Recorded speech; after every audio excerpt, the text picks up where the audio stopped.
একটি বারের জন্য হলেও ঠিক এই পদ্ধতিতেই বানিয়ে নাও ওলকপির রসা। ভাত রুটি সব কিছুর সাথে অপূর্ব লাগে এই রসা। রইল আজকের রেসিপি।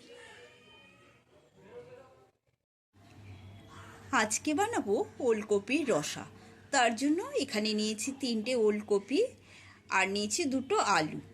এবারে আলু আর ওলকপিটা ডুমো ডুমো করে কেটে নেব। আলু আর ওলকপিগুলো ডুমো ডুমো করে কেটে নিয়েছি। এবারে ভালো করে ধুয়ে নেব।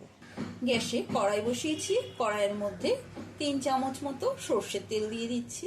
সর্ষের তেলটা গরম হয়ে গেলেই এর মধ্যে দিয়ে দেবো কেটে রাখা ওলকপি আর আলু। দিয়ে দেবো সামান্য লবণ, দিয়ে দিচ্ছি হলুদ গুঁড়ো। লবণ হলুদ দিয়ে ওলকপি আর আলুটা ভেজে নেব।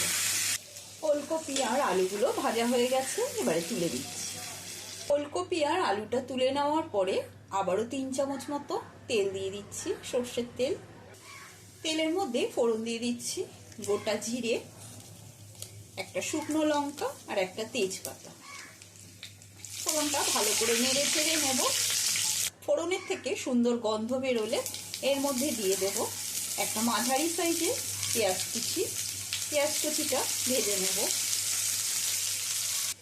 পেঁয়াজটা ভাজা হয়ে এলে দিয়ে দেবো এর মধ্যে একটা মাঝারি সাইজের পেঁয়াজ পেস্ট করে নিয়েছি।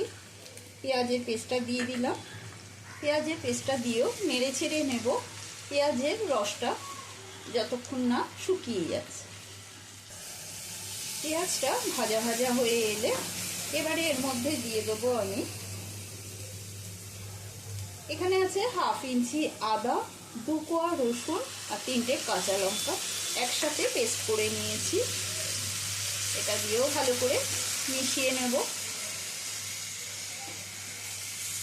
এবারে এর মধ্যে গুঁড়ো মশলা ব্যবহার করব। দিয়ে দিচ্ছি 1 চামচ জিরে গুঁড়ো, 1/2 চামচ ধনে গুঁড়ো, দিয়ে দেব পরিমাণ মতো হলুদের গুঁড়ো আর দিয়ে দেব স্বাদ অনুযায়ী লবণ।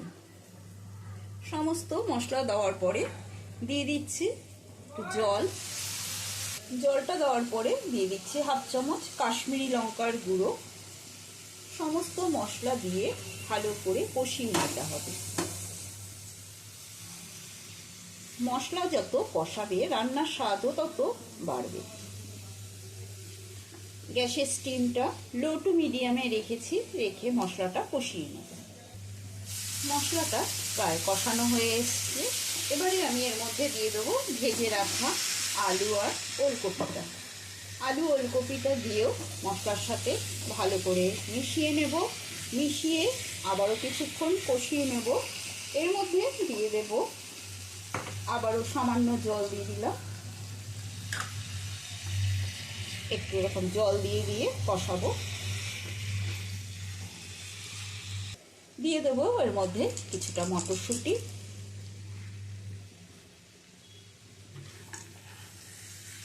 মটরশুঁটিটা দিয়েও নেড়ে ছেড়ে নিচ্ছি। এই ফুলকপির রসা ভাত রুটি লুচি পরোটার সাথে খুবই ভালো লাগে। সমস্ত মশলা দিয়ে ওলকপিটা ভালো করে কষিয়ে নেওয়া হয়ে গেছে। যখনই দেখবে এরকম তেল ছেড়ে ছেড়ে এসেছে আর খুব সুন্দর একটা গন্ধ বেরিয়েছে, তখনই বুঝে যাবে মশলাটা ভালো করে কষানো হয়ে গেছে। এবারে আমি এর মধ্যে দিয়ে দেবো জল। এখানে আমি 1.5 গ্লাস মতন জল দিলাম। যেহেতু ওলকপিটা আমি সেদ্ধ করে নিইনি, ভেজে নিয়েছি, সেই জন্য এখানে আমি ওলকপি আর আলুটা যাতে সেদ্ধ হয় সেই পরিমাণ বুঝে আমি 1.5 গ্লাস জল ব্যবহার করলাম। তোমরা তোমাদের পরিমাণটা বুঝে জলটা ব্যবহার করবে। এবারে 3-4 মিনিটের জন্য ঢাকাটা বন্ধ করে দিলাম। ঢাকাটা তুলে নিচ্ছি।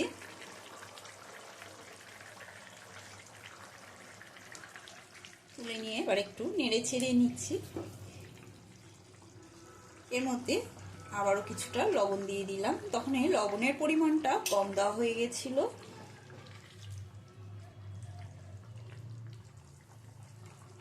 লবণটা দিয়ে আবারও 3 মিনিটের জন্য ঢাকাটা বন্ধ করে দিলাম। 3 মিনিট বাদে ঢাকাটা আবারও সরিয়ে নিচ্ছি।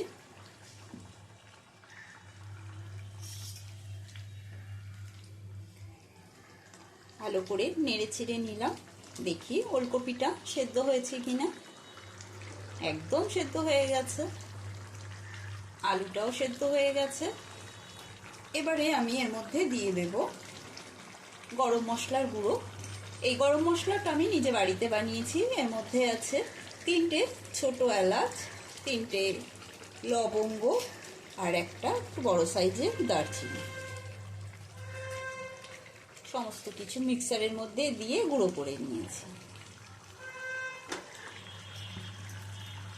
দিয়ে দিচ্ছি 1 চামচ ঘি। এটা অপশনাল, তোমাদের পছন্দ না হলে না দিলেও চলবে, তবে ঘি গরম মশলাটা দিলে খেতে বেশি ভালো লাগে, সেই জন্য আমি এর মধ্যে ঘি গরম মশলা দিয়ে দিলাম। একটু ঢাকা দিয়ে স্ট্যান্ডিং টাইমে রেখে দেবো। গ্যাসটা বন্ধ করে দিচ্ছি। আজকের মতো ওলকপির রসা কমপ্লিট। যদি নতুন বন্ধু হয়ে থাকো তবে চ্যানেলটি সাবস্ক্রাইব করে নেওয়ার অনুরোধ রইল। পাশে থাকা বেল আইকনটা প্রেস করে দেবে, যাতে আমার রান্না নিত্য নতুন নোটিফিকেশনগুলো সবার আগে তোমাদের মোবাইলে পৌঁছে যায়। রেসিপিটি ভালো লেগে থাকলে অবশ্য করেই একটা লাইক দিও।